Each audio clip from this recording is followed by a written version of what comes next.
নদিয়ার পানিখালীতে এবার বিশেষ সভা করলেন রানাঘাট লোকসভা কেন্দ্রের সাংসদ জগন্নাথ সরকার। সিএএ নিয়ে একটি বিশেষ সভা করেন তিনি এবং এই মহাসমাবেশে সাধারণ মানুষকে সিএএ আইন 2014 পর থেকে যে সমস্ত শরণার্থীরা এসেছেন তাদেরকে নাগরিকত্ব দেওয়ার যে মূল লক্ষ্য, সেই লক্ষ্যকে নিয়ে রীতিমতো কিন্তু এই সভা করা হয় এবং রীতিমতো এই সভার শেষে কিন্তু সাংবাদিকদের মুখোমুখি হয়ে ফের রাজ্য সরকারকে কটাক্ষ করতে শোনা যায় রানাঘাটের সাংসদ জগন্নাথ সরকারকে। শুধু তাই নয়, এদিন সাধারণ মানুষ কীভাবে সিএতে আবেদন করবেন এবং কীভাবে নাগরিকত্ব পাবে সেই নিয়েও কিন্তু রীতিমতো বিস্তারিত জানিয়েছেন রানাঘাটের সাংসদ। তবে এরকম ক্যাম্প আরও চলবে বা এরকম সমাবেশ আরও চলবে, এমনটাই বিজেপি সূত্রে খবর।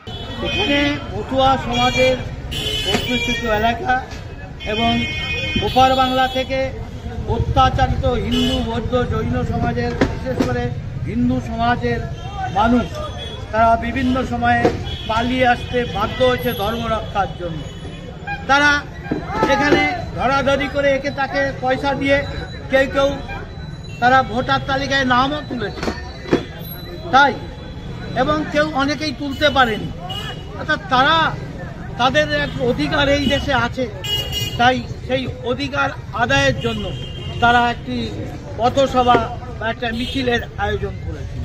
আর সেই সভায় আমাকে বক্তা হিসাবে আমন্ত্রণ জানানো হয়েছিল, তাই তাদের মধ্যে এসে আমি আমার যুক্তিপূর্ণ তাদের যে দাবি সেটা আমি তুলে ধরলাম।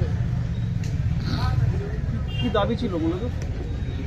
অর্থাৎ সমস্ত উদ্বাস্তু মানুষদের নাগরিকত্ব প্রদান করতে হবে।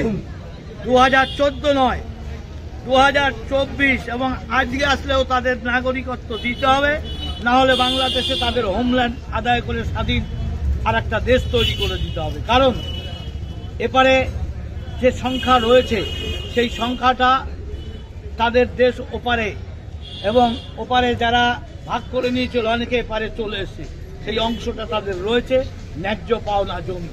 অর্থাৎ বাংলাদেশের এটা বিবেচনা করা উচিত, আন্তর্জাতিক স্তরে আলোচনা শুরু করা উচিত।